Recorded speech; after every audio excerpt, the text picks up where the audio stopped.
The fog hung low over the fjords, swirling like pale silk across the surface of the sea. The first light of morning barely touched the water, as though the sun itself hesitated to intrude. Through that quiet haze, a single Nara broad-bellied. Cargo ship slipped soundlessly from the rocky cove of Gotland. Its hull was streaked with salt and moss, its sail patched with fabric that didn't all match. No markings, no flags, just wood, canvas, and purpose.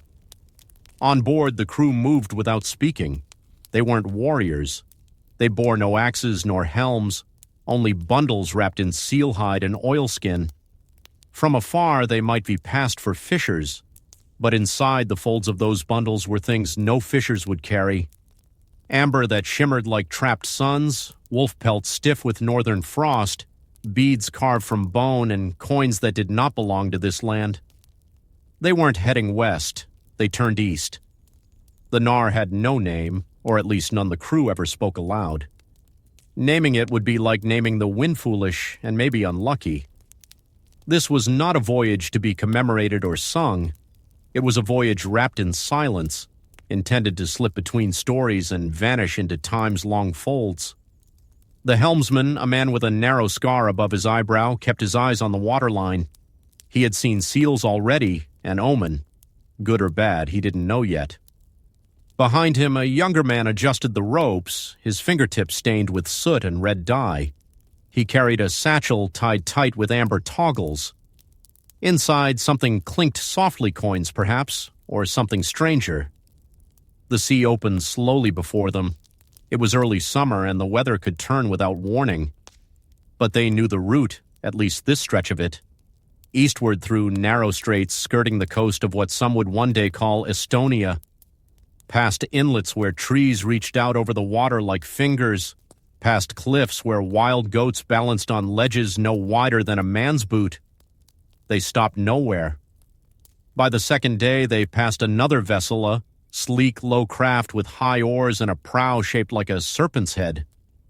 The two crews did not wave nor call out. Just a silent nod from one bearded face to another, a shared understanding among strangers who carried similar secrets.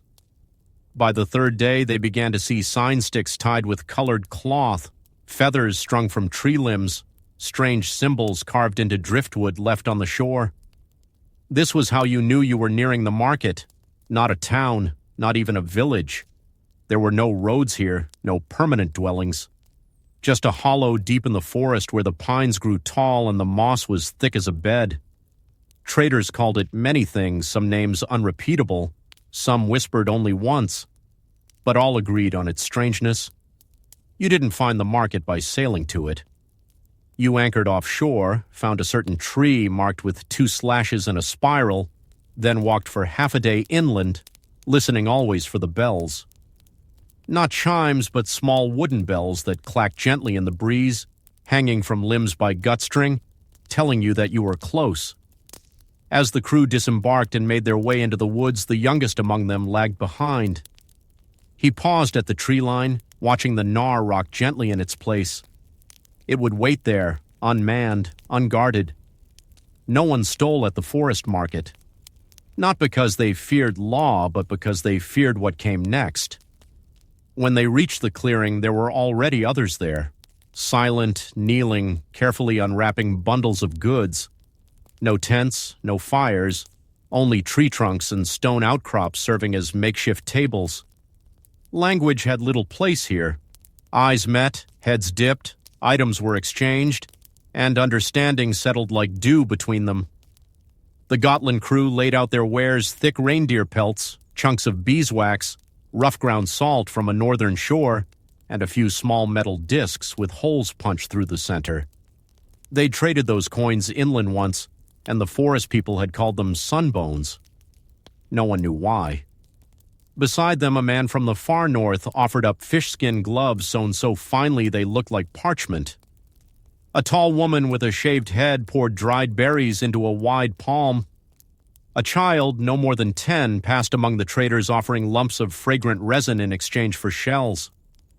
The market was not loud, but it was full of movement, of glances and soft sounds, The crunch of pine needles, the rustle of cloth, the clink of weight being judged in one's hand. No one kept time here. When the sun dipped below the trees, the traders packed slowly. Deals that were not made would not be made. Items that were not traded would wait for the next meeting, or perhaps rot in someone's pouch, forgotten and eaten by mice. As night fell, the Gotland men wrapped their goods again, a little lighter than before. They sat together near a low mound covered in moss. No fire, just warmth drawn from shared cloaks and the slow return of breath after a long day spent in silence. Somewhere nearby, a low animal call echoed once. Not a wolf, not a bird, something in between. No one stirred. Tomorrow they would turn south, hugging the coast. There were other places to stop, other markers, but tonight they would sleep in the moss and dream of nothing. They did not know it yet, but one coin they had traded slipped into a child's pouch would be found centuries later by a farmer's spade. It bore a script none of the farmers recognized, and a crescent moon that had never risen over the Baltic Sea. By morning, the moss was damp with dew and the scent of pine was heavy in the air. The traders rose slowly, moving with the kind of quiet that only came from long practice. No one called out names. No one clapped hands or barked commands. Each person simply knew what to do: fold the cloth, bind the goods, hoist the weight again across shoulders and backs. The path back to the shore was just as silent. But the forest, now touched with pale golden light, revealed more of itself. Symbols carved into bark, stones arranged in circles barely wider than a man's outstretched hand. Someone had buried a fish head beneath a tree, its scales glittering faintly in the dirt. An offering, maybe, or a warning. They reached their gnar and found it undisturbed, as expected. A single feather had been left near the prow striped black and white, unlike anything that flew in the region. A sign, perhaps, or just the wind's mischief. None of the crew touched it. That morning they set sail for the south coast, where the trees bent close to the shore and the cliffs turned flatter. By midday they veered into a shallow bay where the water was glassy and green. There was no harbor, just a break in the stones and a hidden inlet covered by leaning pine trees. To the unknowing eye, it was just another stretch of wilderness. But to those who had been taught, this was the market beneath the pines. It wasn't a place one stumbled upon. It was passed down in whispers, from old hands to young, from father to son, and sometimes, though rarely, from mother to daughter. For while the forest market welcomed all, the market beneath the pines was a more selective affair.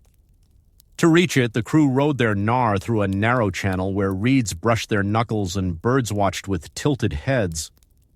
The water narrowed so much that each man took turns pushing the hull along with oars, not paddling but guiding, like midwives steering a cradle. They came to a wide, still cove. A wall of rock stood to the east, and behind it the tree line arched into a gentle amphitheater. Here no bells marked the path, no symbols on trees, just a flat shelf of stone and the unmistakable scent of salt, wax, and crushed juniper. Already there were signs of arrival, footprints, faint and deliberate. A carved token to interlocking fish tucked into a split in the stone. A cormorant's feather pressed into mud, upright as if planted. One by one, the traders emerged, not just from boats, but from the trees themselves. A man with a limp and a bow made of bone, a woman in a fur cape with tiny bronze bells stitched along the hemslint unless she chose otherwise. And then there was the old one, skin like bark, who came carrying a box covered in honeycomb wax and whose eyes were permanently narrowed against the wind. This market had no structure, no leader. Each trader knew where to stand. Goods were arranged not by type but by intent. Items for warmth near the cliff wall, items for healing near the stream, tools near the gnarled tree that bore no leaves. Oddities, those things whose use was unknown or forgotten, were left in a circle of stones, free to trade or take, no questions asked. The Gotland crew approached quietly. They unpacked with care, wrapping off a length of reindeer sinew dyed a deep mossy green unrolling wool dyed in crushed woad, placing beside it a trio of fish-scale charms woven into an amulet. The trade began not with words, but with a gesture.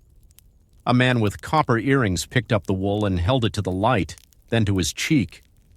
He tapped twice on the stone, then pointed to a package wrapped in oilskin. Inside, dried mushrooms, pale and curled like ears. A fair trade. The crew nodded. The goods exchanged hands. Elsewhere in the market, a different deal unfolded. A child approached, carrying a wooden box filled with fine sand. In the sand were tiny translucent bones, bird bones perhaps, or something stranger. The old one offered him a pine cone dipped in wax and powdered with something silver. The child took it solemnly and bowed not out of reverence, but from shared understanding. This was not about profit, it was about need, about balance. Amid all this, something unusual happened. A man from the Curonian coast brought forward a bundle of stones unlike any others, smooth, amber-colored, and glowing faintly in the sun. He called them sea tears, though no one called anything out loud. Instead, he set them down near the water's edge and waited. One of the Gotland crew Oren, the helmsman, approached. He crouched low, touched one of the stones, then sniffed it. Not amber. The scent was faint, but wrong, not pine-sweet. Resin, yes, but not natural. These were molded, perhaps even heated into shape. Fakes. A rare tension passed through the market like a change in air pressure. Not anger, not accusation, just pause. The Curonian smiled faintly. He did not reach for a weapon, no one carried one openly here, but he did place a hand flat on his chest, then on the ground. A gesture of apology, of offering. Oren considered, then picked up one of the sea tears.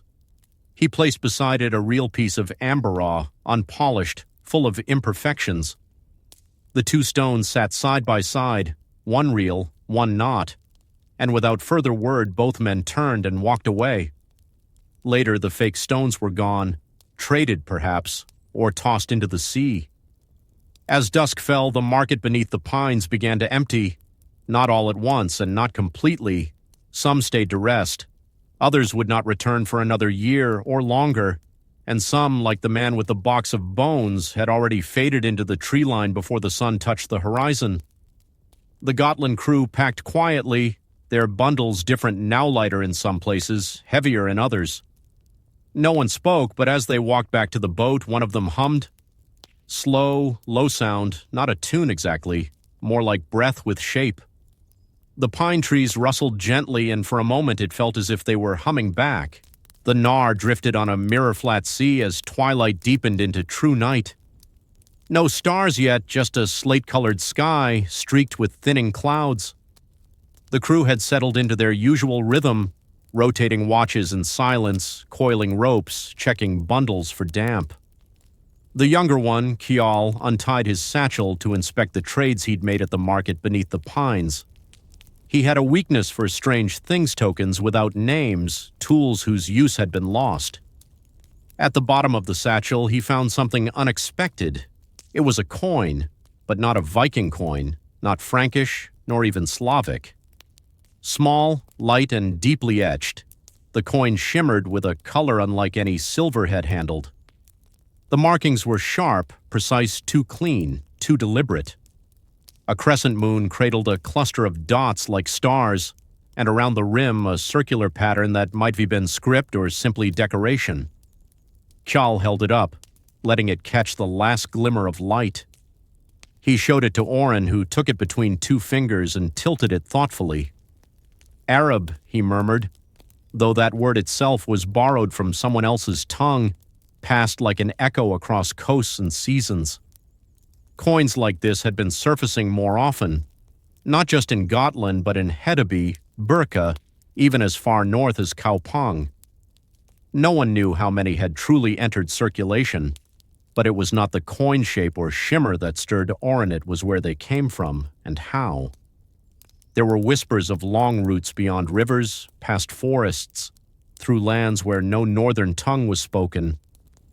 Down the Volga, they said, through the Caspian, toward cities built of mud brick and marble, markets wider than meadows, temples that rang with calls not sung in any church, and yet the coins found their way here, to the cold edge of the world, slipped into satchels, traded for furs, buried in children's keepsake boxes. Kjal slipped the coin into a small pouch tied to his belt. He didn't understand it, but he liked the feel of it, cool and certain. A soft chime of another life. The crew steered southeast now, hugging a coastline that had no names on any map. Past river mouths swollen with meltwater, past cliffs with caves where seabirds screamed. Eventually they reached another quiet shore, this one uninhabited. Or so it seemed. They knew where to anchor. A shallow bend in the coastline marked by a leaning birch tree whose trunk split like an old wound. Here they would walk inland, not far, and visit a place unlike any of the markets before. A cluster of low mounds lay nestled in a mossy clearing, half covered in brambles and wild thyme. No structures, no signs, just mounds. But here they found the coin man. He was already waiting, seated on a stone wrapped in furs with a small iron box on his lap and a simple knife in his boot. He did not rise to greet them. He simply opened the box, revealing dozens, maybe hundreds of the same strange coins Kjal had found. Not all Arab. Some were from far deeper east. Some showed symbols none of the crew could recognize, serpents coiled around keys, suns with faces, letters shaped like trees. These coins weren't meant for spending, not here. They had become something else, currency of curiosity, of proof. "Where did you get these?" Oren asked. The coin man shrugged. "Far south," he said, "beyond the rivers, beyond where our names hold meaning." He took one coin and balanced it on his fingertip. This one came from a place where people sleep under silk roofs and ride goats with no horns. It was hard to tell if he meant it literally or if it was just the way he spoke. In return, the crew offered thick otter pelts and a curved dagger they had traded 2 seasons ago from a russ hunter. The coin man took them with care. Then, from beneath his furs, he drew out a child's pouch, soft, worn leather, tied with a copper string. When he poured it out, more coins tumbled across the moss. But there was something else, a fragment of woven fabric, dyed an eerie shade of blue, not indigo, not woad, something deeper, nearly black. Kjal picked it up. The threads were impossibly fine. It felt like water. "Samarkand," the coin man whispered, as if invoking a dream. He explained little else, but Kjal kept the cloth, another token, another whisper. Later that night, camped beneath leaning trees and wrapped in thick wool cloaks, the traders lay in stillness. Someone had kindled a low fire, just embers really, to keep the insects away. Smoke drifted toward the stars, now fully emerged above the tree canopy. Kjal stared at the cloth in his palm. So much of their world was cold stone and pine wood. But this fragment had come from heat, from sand, from a sky where the stars burned differently. He tucked it away, next to the coin. In the distance, an owl called once long and low, and the traders slept. The following morning, a soft mist clung to the lowlands, settling over the moss and turning every cobweb into silver lace. The traders moved slowly, not from fatigue, but from habit. Every action-packing satchels, rolling furs, checking sails was done with quiet care, as if each motion respected the silence of the land. Kjal stood apart from the others, fingering the odd coin in his pouch and the dark thread of silk he'd received from the coin man. They didn't feel like possessions, more like puzzles, silent stories waiting to be unlocked. But for now, there was no rush. This journey was long, and the path, though familiar, was never the same twice. They launched the Nar with the rising tide and followed the coastline eastward, where rocky shores gave way to flatter lands and thicker woods. They passed islands cloaked in low clouds and watched for smoke columns that might hint at nearby settlements. But there were none, not here. By midday, they reached the mouth of a wide river slough, brown and winding like a sleeping snake. This was a known place among traders, a route for those daring enough to travel inland, toward tribes and settlements that had no words for coin or king. They anchored the Nar in the reeds and took only a small rowing boat upstream. The river narrowed quickly, curling between banks heavy with alder and willow. Here, the usual rules of trade faded.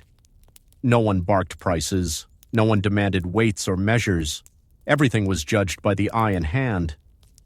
They arrived at a riverside encampment used only by a scattered group of forest dwellers people with no written name in the chronicles of kings or jarls. Some said they were Finno-Ugric. Others simply called them the quiet folk. They emerged soundlessly from the trees, their garments made from bark fiber, linen, and fur, faces painted in ochre and soot. No weapons, no smiles, but no threat either. Their eyes were deep-set and unreadable, and when they spoke, their words slipped between syllables like water over stones, gentle, rhythmic, and mostly for their own ears. The Gotland traders were ready for this. They didn't offer words. They offered palms, open and empty. The first transaction began not with goods, but with gestures. One of the quiet folk, a man with braided hair the color of rust-approached kjal.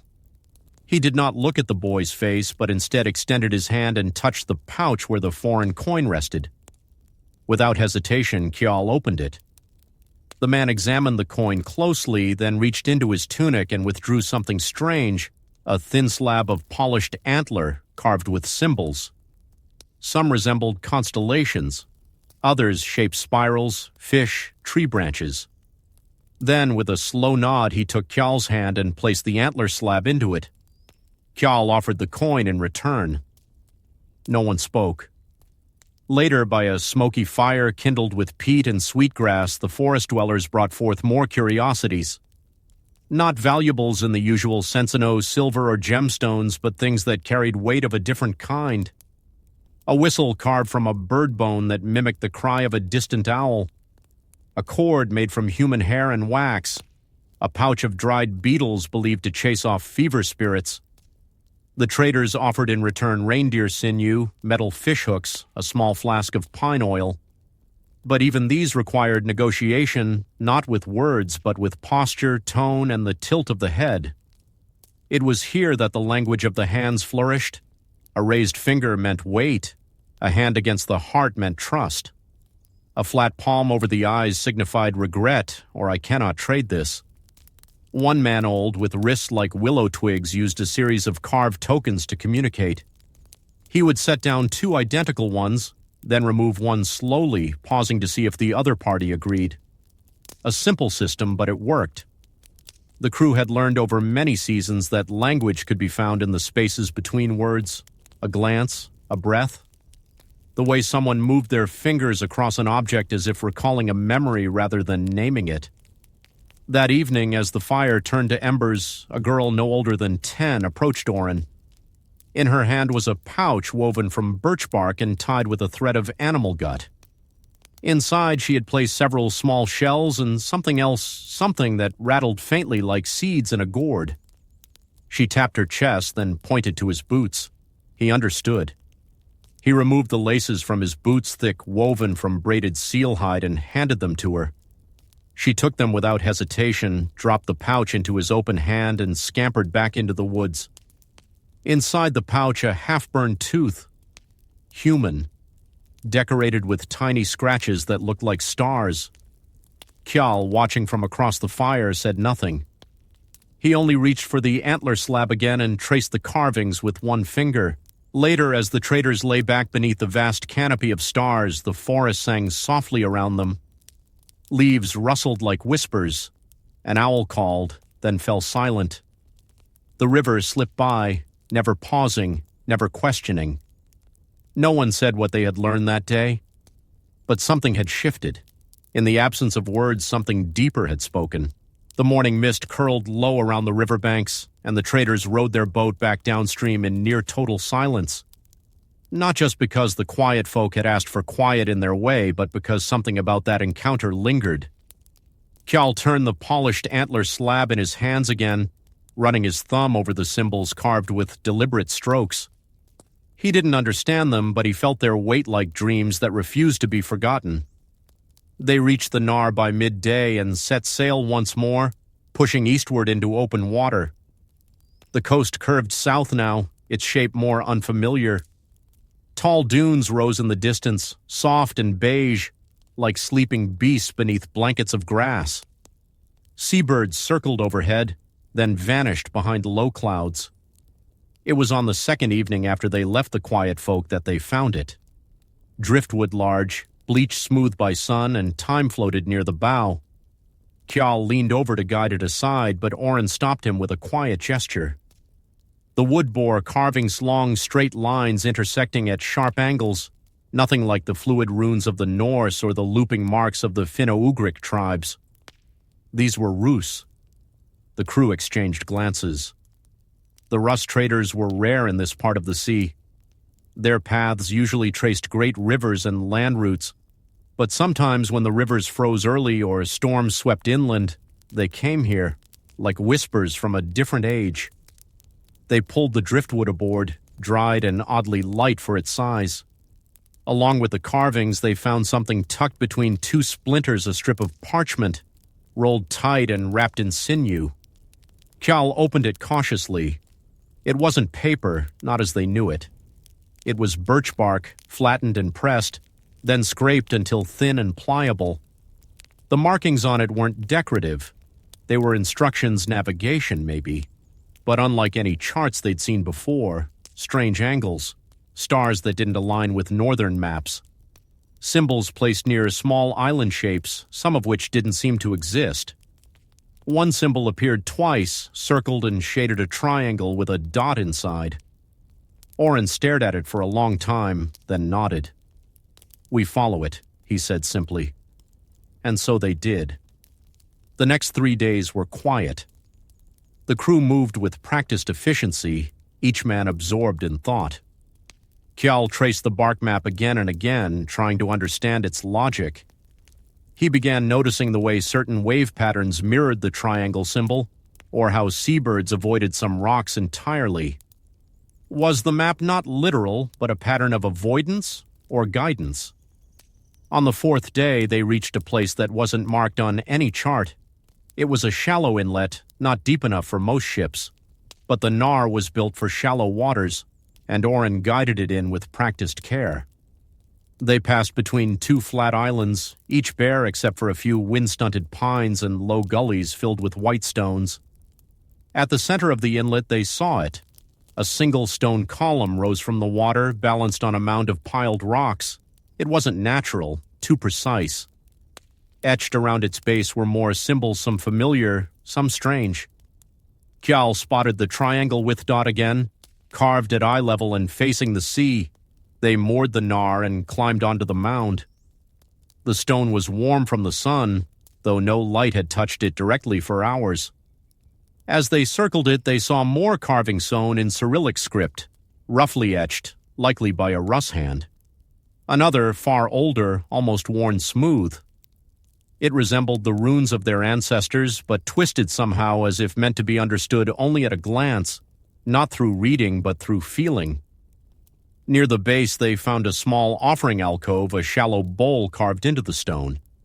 Inside, a single bead of glass, dark blue and perfectly round, lay next to a feather that had not aged, still sleek and black, as though freshly plucked. Kjal reached to touch the bead, but his fingers stopped just shy. It wasn't fear, just a sense that he wasn't meant to disturb it.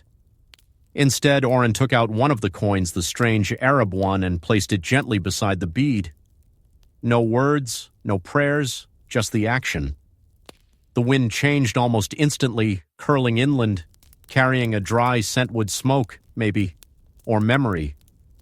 They left the stone untouched otherwise and pushed inland on foot. The forest here was different. Pines, yes, but also twisted oaks and undergrowth that moved subtly even when no wind stirred. The path, if it could be called that, was marked not by wear or footfall, but by arrangement. Sticks laid in triangles, stones arranged in rows of 7, feathers tucked into bark splits, always facing west. Eventually they reached a clearing where the trees pulled back like curtains around a stage. In the center stood a structure made from woven reeds and driftwood, not a house, not a shrine, but something in between.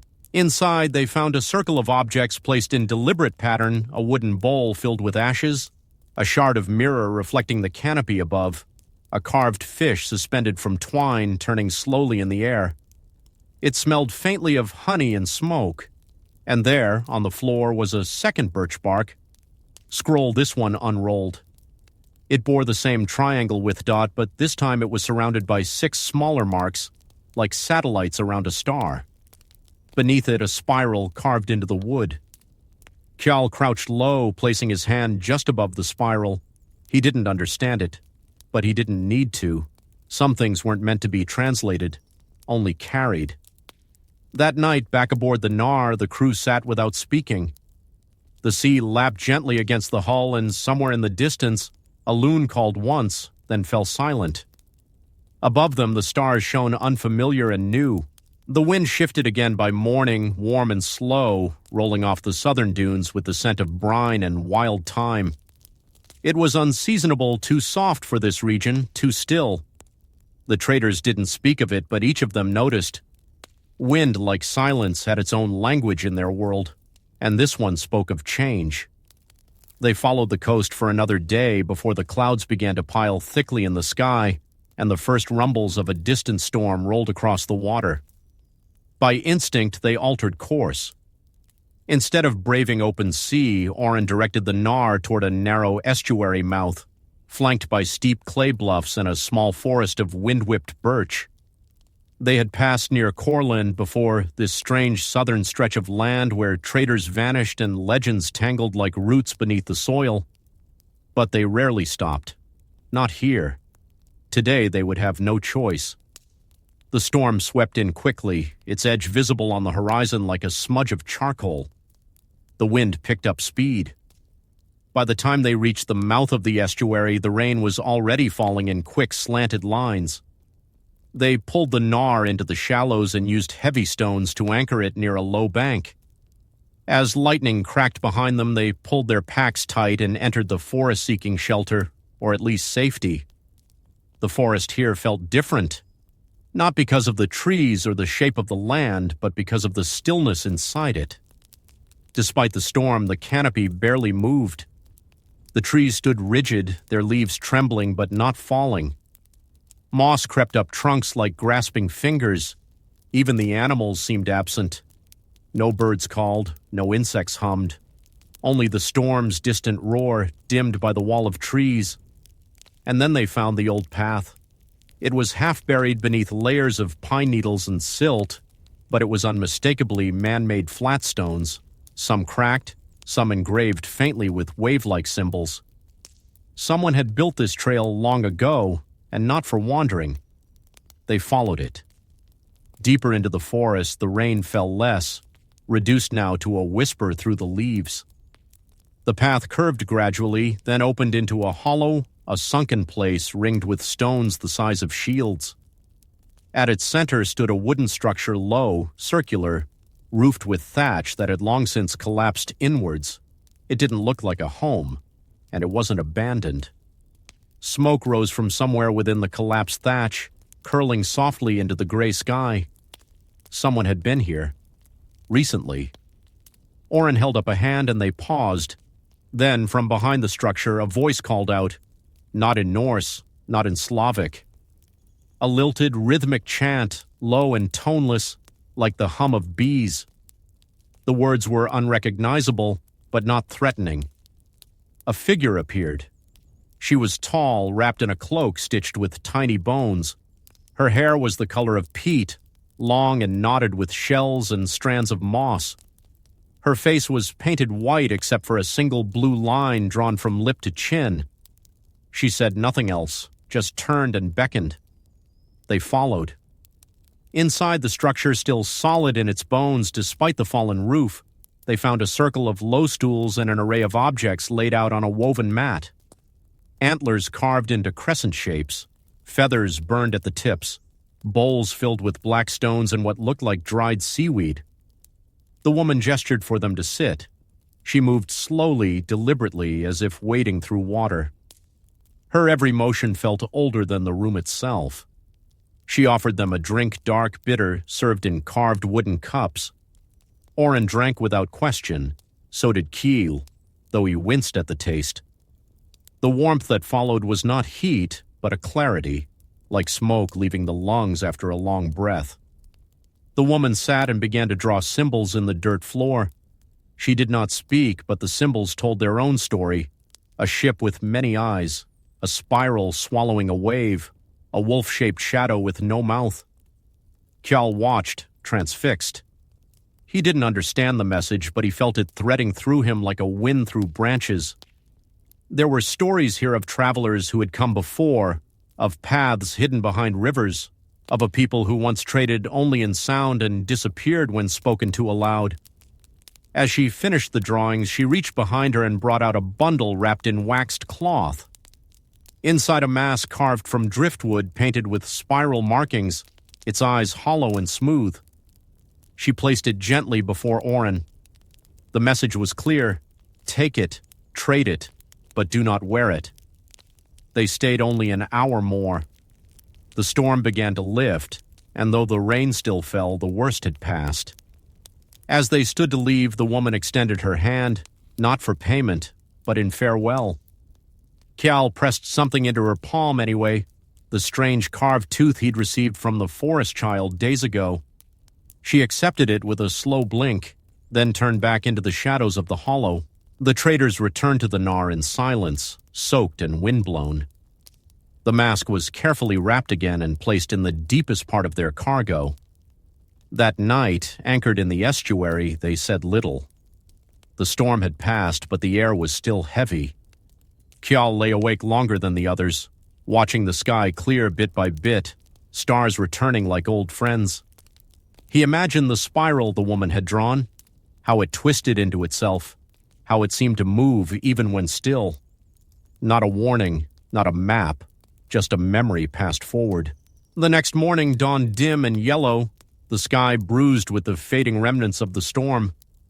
Mist rolled thick over the estuary like a blanket tugged low over the sea's face. The crew moved slowly, their bodies still sore from the rain and the strange tension that had settled in their bones after the encounter in Courland. They set sail northeast, tracing the edge of the Baltic with deliberate slowness.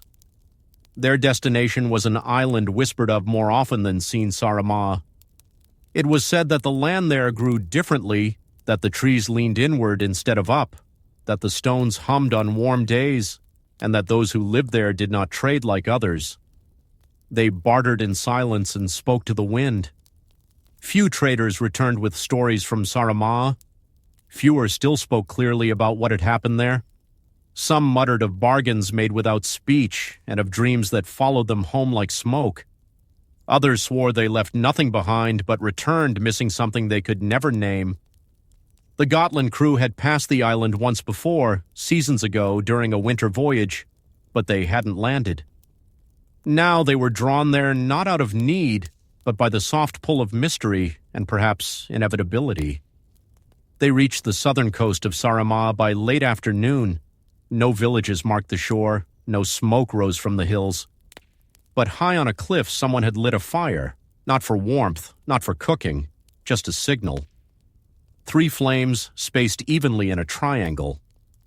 Oren steered the Nar toward a narrow cove shielded by stone pillars. The tide was low and the boat slid gently onto the sand without protest. No birds called, no wind stirred, only the hush of water lapping against the hull. They disembarked and climbed the path that wound upward toward the cliffs.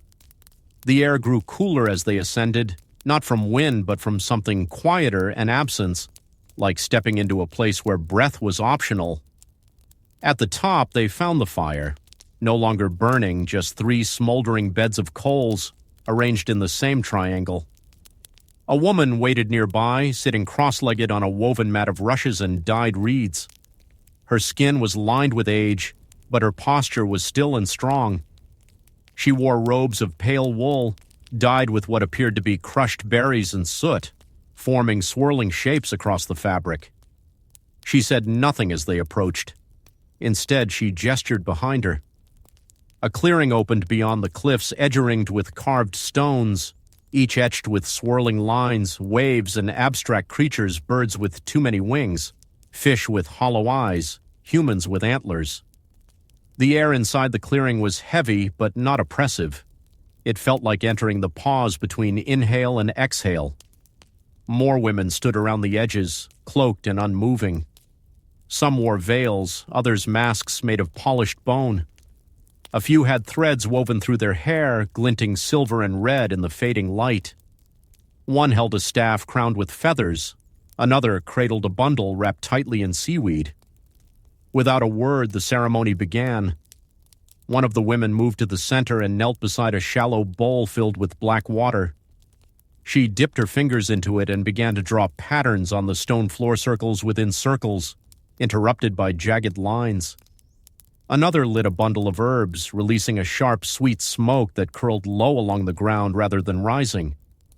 The Gotland traders stood outside the circle, respectful, silent. And then Kjall stepped forward. No one stopped him. He moved slowly to the edge of the marked floor, knelt, and removed the antler slab from his pouch. He placed it gently within the outermost circle. The women turned as one, still no words. But a pulse of air moved through the clearing, subtle and strange, like a shiver passing across unseen skin. The woman with the staff stepped forward and took the antler piece.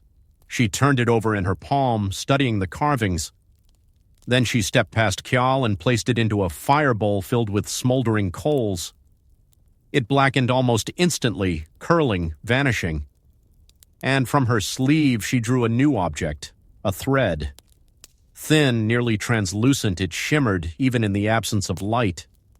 She tied it gently around Kjall's wrist. No knot, no tension. It simply rested there, like a whisper tied in place. She tapped the center of his forehead once, softly, then returned to her place. Kjall stood, not fully sure what had passed, but he felt lighter. Not relieved exactly, but as if something that had been waiting inside him had exhaled. The ceremony continued. Another woman stepped forward, this time holding the driftwood mask from Corland. She placed it atop a flat stone and began brushing around it with a fan made of raven feathers. The others joined in, each humming a different pitch, until the clearing buzzed faintly with layered tones, more vibration than sound. Then silence. The mask was taken away, wrapped again, returned to the Gnar by unknown hands. When the sun finally dipped low, painting the sky in bands of orange and silver, the women turned their backs and began to walk, disappearing into the woods beyond the clearing. Not hurried, not fearful, just done. The traders remained for a while, unsure whether they had witnessed a ritual, a performance, or something far older. Eventually they descended the path and returned to the beach, where the tide had risen to kiss the Gnar's hull. They sailed without speaking, the wind gently behind them. Kjall sat at the stern, staring at the thread around his wrist. It was still there. But if he closed his eyes, it felt like something was missing, or perhaps something had been left behind. The sea rolled gently beneath them now, calmer than it had been in days. Saaremaa had disappeared behind a curtain of low fog, leaving only the outline of its cliffs like a fading memory. The Gotland crew said little as the Gnar glided eastward. Each man sat with his thoughts, as if the silence of the Saaremaa women had rubbed off on their voices. Oren stood at the tiller, scanning the horizon. Kjall, meanwhile, could not stop tracing the thread around his wrist. It hadn't come loose. It hadn't worn thin. And yet when he tried to remember the moment it was tied, his mind flickered. It was like reaching for a name you once knew but could no longer say aloud. Their next destination was Livonia region, both familiar and shifting. The tribes there were many, the Semigallians, the Selonians, the Livs. Some welcomed traders with warmth and mead. Others required the right offering placed at the right stone before a word could be exchanged. It was said that among them lived a group known only as the Fire Listeners, a name not given but earned. They did not write, they did not keep records, but they remembered everything ever spoken around a flame. As the Gnar neared the wide delta of the Daugava River, The air turned rich with the scent of wet leaves and flowering reeds. The crew lowered their sail and took up the oars, guiding the vessel inland. This was a risky stretch deep enough for hidden logs, tangled with root systems that could drag a boat sideways in seconds. But Oren knew this route. They had done it before, and more importantly, he had brought an offering. Near sunset, they reached the agreed-upon spot, a fork in the river where 3 tall pines leaned over the bank like elders in conversation. Here they set camp, not a fire yet, but a circle of stones. The fire listeners would come only when called. Oren stepped forward. He knelt by the stones, removed his gloves, and took from his satchel a small bundle wrapped in black wool. Inside, a dried firefly embedded in amber. This was the trade object not because of its value, but because of its story. Years ago, a rust trader had gifted it to him in exchange for a song learned from the far north. That song had carried across many fires, and now the amber was carrying it forward again. He placed it in the center of the stones and waited. Night fell like ink. The forest pressed close, but they did not sleep. At some hour, when even the owls had quieted, shapes emerged from the dark. 3 figures, cloaked and barefoot, moving as though carried by the wind. They wore garments stitched from layered bark and feathers, and their faces were veiled with thin strips of tree resin hardened into glass. No words were spoken. One of the fire listeners knelt and examined the amber. She held it to the moonlight, then to her ear, as if expecting it to whisper. Then she nodded. A fire was built not large, but precise. Stones placed in a spiral. Birch bark curled into tight coils. A single spark lit the flame. The fire cracked softly, releasing a scent of dried berries and pine pitch. As the flames rose, the listeners sat in a triangle around it. The crew was motioned to stay just beyond the light. Then the storytelling began, but not with voices, with objects. Each fire listener took turns placing items into the flame: a feather, a bone needle, a slip of red cloth. Each one changed the fire's color, slightly blue, then green, then back to gold. And as they did, their hands moved, describing shapes in the air: spirals, arrows, stars, a dance of meaning. One of the crew whispered to Kjal, "They're speaking," and they were, just not in a language made of sound. Kjal watched, mesmerized. He could almost follow the rhythm: a hunter lost in a storm, a fish that sang before it died, a woman who sewed the night sky into her sails. Then one of the fire listeners turned directly toward him. She gestured, a slow motion first toward the thread on his wrist, then upward toward the moon. Kjal touched the thread, puzzled. The woman dipped her hand into the firelight, revealing her palm. Burned into it, not freshly but long ago, was the same triangle with dot symbol. Kjal's breath caught. He stepped forward and extended his arm. She touched the thread just once, and then turned her hand outward, fingers spread. Not a command, a blessing. The fire dimmed. One by one, the fire listeners stood, circled the flame, and pressed a hand to the earth. Then they vanished into the trees, their silence wrapping around the camp like mist. No goodbyes, no final words. Only the fire remained, flickering softly in its spiral of stones. The crew slept by its warmth, not because they chose to, but because the forest willed it. And in his dreams, Kjal walked a path made of firelight and resin. A path that led not forward, but inward, toward something old and waiting. The dawn arrived quietly, spreading a pale wash of light over the river and the sleeping camp. The fire, reduced to gentle embers, gave off a faint warmth that seeped into the soil beneath their feet. As the traders stirred, they felt an unspoken shift. Something had passed through the night and left its mark, invisible but undeniable. The Nar was readied once more, sails unfurled and catching the morning breeze. They headed northward along the coast, steering toward a place known only in whispers, a small island where the sea met the forest in a tangle of roots and salt. The island was said to be home to the Tauri, a people largely forgotten by histories. Loudest voices but remembered in the soft corners of old tales. They were fishermen, yes, but also keepers of secrets, the kind that didn't travel on ships or through trade, but lived in song and shadow. When the traders arrived, the shore was empty, save for a lone figure standing at the water's edge. He was tall, his hair the color of driftwood, eyes deep and calm like the sea itself. Without a word, he beckoned them inland. The village was hidden beneath towering pines, its wooden huts woven seamlessly into the landscape. Smoke curled from chimneys, carrying scents of herbs and salt. The Tari moved with a quiet grace, their hands skilled in weaving nets and carving boats. That evening, Kjal was invited to join a small gathering around a fire. The Tari spoke little, but their music was everything a slow, haunting melody played on reed pipes and drums made from hollowed logs. The rhythm seemed to pulse with the heartbeat of the earth, steady and ancient. As the night deepened, Kjal noticed a peculiar object passed among the group, a necklace made of shark teeth, each tooth carefully polished to a dull sheen. It was said that the teeth held the memories of the sea storms weathered, fish caught, and tides survived. The necklace was worn by the village elder, a woman whose eyes seemed to hold the horizon itself. She smiled gently at Kjal and placed the necklace around his neck, a gift and a symbol of trust. Kjal felt the weight of it, not just physical but something deeper. The stories carried in those teeth were now part of him. Later, as he lay beneath the vast sky, Kjal wondered about the countless journeys these teeth had witnessed. How many storms, how many nights like this, had been survived because of their silent strength?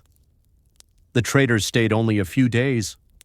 When they left, the Tauri waved from the shore, their figures blending into the mist as if they were never truly there. The Nar cut through the water, carrying with it not just furs and coins, but the echoes of forgotten songs and the quiet resilience of a hidden tribe. The soft hum of the sea accompanied the Nar as it glided away from the mist-wrapped shores of the Tari Island. The traders carried with them the quiet strength of the shark-tooth necklace and the memory of the haunting melodies that had woven themselves into the night air. The crew settled into the steady rhythm of rowing and sailing, their minds wrapped around the stories just shared, yet still sensing that the sea held many more secrets. The coast stretched ahead, bending gradually toward lands less charted and stories less told. They ventured further into the eastern reaches of the Baltic, where forests whispered ancient tales and the winds carried scents of unfamiliar herbs. It was here that they planned to meet the Curonians, another elusive tribe shrouded in a veil of mystery and old legends. As the Nar neared a narrow bay flanked by dark pine forests, the traders noticed small figures moving along the shoreline. Curonians, as the whispers said, were skilled seafarers and craftsmen, renowned for their intricate wood carvings and the sacred masks they wore during ceremonies that blurred the line between the living and the spirits. The meeting was quiet. The Curonians approached not with loud greetings but with measured steps and knowing eyes. They led the traders to a clearing where a large wooden totem stood, carved with serpents entwined around the trunk and faces with hollow eyes staring into the sky. The air was thick with the scent of resin and smoke. Among the Curonians was a man named Vitus, whose hands bore the marks of many years spent shaping wood and telling stories through his craft. He brought forth a mask painted in shades of deep red and black, its features fierce yet strangely peaceful. This mask was more than art, it was a vessel of history, memory, and protection. In exchange, the traders offered furs and fine cloth dyed with the dark blues of woad and indigo. But the true exchange went beyond goods. It was a sharing of traditions, a silent understanding passed between hands and eyes. As night fell, the Curonians performed a ritual around their totem. Flames flickered against the carved faces, casting shifting shadows that danced like ancient spirits. The traders watched, feeling the weight of histories older than their own and the delicate threads that connected all who called the sea their home. Kjal, holding the red and black mask carefully, felt the pulse of countless stories beneath its surface. Each carving, each brushstroke whispered of lives lived between earth and water, light and shadow. The Nar would sail on at dawn, but the echoes of the Curonians' fire and craft would linger. another hidden chapter in the tapestry of the Baltic's mysterious traders. The Nar slipped away from the Curonian shores under a sky painted in pale pink and silver. The traders settled into their work, repairing sails, tending to the cargo, and speaking in soft tones, careful not to disturb the lingering sense of reverence brought back from the totem site. Kjall's fingers absently traced the edges of the red and black mask, its surface cool beneath his touch, yet pulsing with an unseen energy. Days passed with little fanfare as the ship sailed northeast, the coastline becoming increasingly rugged and wild. The air grew colder, carrying with it the scent of pine resin and frozen earth. Here the forest thickened, and the land felt ancient, untouched by time and indifferent to the ambitions of men. As they approached a small inlet nestled among cliffs, they spotted the faint outline of smoke curling skyward. The crew recognized this as a sign of human presence, though what kind remained to be seen. They landed quietly, slipping ashore with the practiced ease of those who had learned to read the rhythms of both sea and forest. The settlement they found was unlike any they had seen before, simple wooden huts arranged in a spiral, each decorated with patterns of animals and stars carved into the doorframes. The people here called themselves the Vepsianza tribe, known for their connection to the natural world and their skill in weaving stories through song and craft. They welcomed the traders with nods and quiet smiles, offering gifts of dried berries and smoked fish. That evening, Kjall was invited to join a circle around a fire lit with fragrant herbs. The Vepsians began a slow chant, their voices rising and falling like the gentle waves lapping at the shore. The chant told of the forest's secrets, the dance of the stars, and the eternal cycle of life and death. As the fire crackled, an elder presented Kjall with a small wooden whistle carved from birch. It was said that when played under the full moon, it could call the spirits of the forest to listen. Kjall held the whistle carefully, feeling the weight of its promise. Though he could not yet understand the words of the Vepsians, their stories had woven themselves into his soul, adding new threads to the tapestry of his journey. The traders stayed only a few days before continuing their voyage, carrying with them the songs and secrets of yet another hidden corner of the Baltic's mysterious past.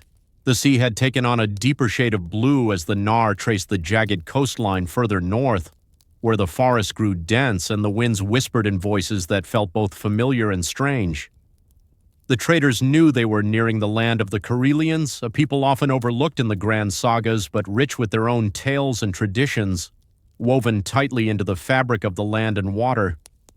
As they approached a narrow fjord carved into the granite cliffs, the crew spotted a small settlement, nestled between towering pines. The houses were low and stout, built with thick logs and steep roofs designed to shed the heavy snow of coming winters. Smoke rose lazily from several chimneys, mingling with the crisp air. The Karelians greeted the traders with a warmth born of long experience with visitors, sometimes friends, sometimes strangers. Though their language was harsh and clipped compared to the lilting voices of the southern tribes, their hospitality was no less genuine. In the center of the village stood a large wooden building adorned with intricate carvings of bears, wolves, and stags. It was the community's gathering place where stories were told and histories preserved. That evening, Kjall was invited inside. The firelight flickered against the carved beams, casting moving shadows that seemed to dance with the figures etched into the walls. The elders began to recount an old tale not with words alone, but with song and gesture, rhythm and breath. The story told of a guardian spirit, a bear who walked between worlds, watching over the forests and rivers. It was said the spirit appeared only to those who carried the mark of the triangle, with Dotan ancient symbol woven into the traditions of the Baltic traders and the mysterious tribes they encountered. Kjall traced the symbol again on the antler slab hidden in his pack, feeling the connection deepen. The tale spoke of balance between light and shadow, land and sea, past and future. As the night deepened, the elders presented Kjall with a small carved bear, smooth and worn by time. It was not a toy but a talisman, a reminder of the unseen ties that bound all who journeyed these waters. The traders departed the next morning with the dawn, their spirits buoyed by the quiet strength of the Karelians and the gentle mysteries they carried with them. The Nar sailed steadily onward, the waters growing colder and the days shorter as autumn crept closer. The coastline began to shift, rugged and wild, where towering cliffs met restless seas. The traders ventured toward the land of the Pomorza coastal people, known for their skill in hunting seals and navigating treacherous icy waters. The Pomors were less a tribe and more a community of seafarers bound by shared knowledge and fierce independence. Their villages clung to rocky shores, where the wind howled and the waves crashed with relentless power. When the traders arrived, they found a small cluster of wooden cabins, smoke spiraling from stone chimneys. The Pomors welcomed them with hearty stews and stories thick with salt and frost. Their language was guttural, punctuated by bursts of laughter that echoed against the cliffs. One evening, Kjal was invited to join a junta tradition passed down through generations. It was said that to understand the Pomors was to understand the rhythm of the sea and the silent language of the ice. Before dawn, the hunters set out in narrow boats carved from single tree trunks, their faces painted with patterns meant to blend with the snowy landscape. Kjal followed silently, heart beating in time with the paddles dipping into the icy water. They moved with patience and respect, eyes scanning the horizon for the telltale shapes of seals resting on the ice floes. When the moment came, the hunters acted with precision, their movements almost ritualistic rather than violent. After the hunt, Kjal learned of the Pomors' belief that every seal carried a spirit, a guardian of the sea's secrets. To honor this, the hunters carved small figures from driftwood and placed them at the edges of their villages, a silent prayer for balance and protection. The next day, Kjal was given one such carving, a slender figure, its face smooth but its eyes carved deep and knowing. It was a reminder that the sea was both provider and keeper of mysteries, and those who sailed its waters must do so with humility. As the Nar set sail once more, Kjal felt the weight of these lessons settle softly in his heart. The journey was more than trade.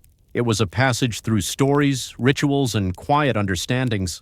The Nar continued northward, navigating the jagged edges of the Finnish archipelago, where thousands of islands rose like scattered jewels from the sea. The traders knew this region held secrets few outsiders had witnessed, a place where old pagan customs lingered beneath the Christian veneer that slowly crept across the land. As they approached the island of Olin, the crew noticed strange markings etched into the rocks along the shoreline. Spirals and crosses intertwined in complex patterns, worn smooth by centuries of waves and wind. These were the remnants of the old religion, the ways of the ancient Finns who spoke to the spirits of nature in whispers and song. The traders were welcomed by a small village where smoke curled gently from chimneys and the scent of dried herbs hung in the air.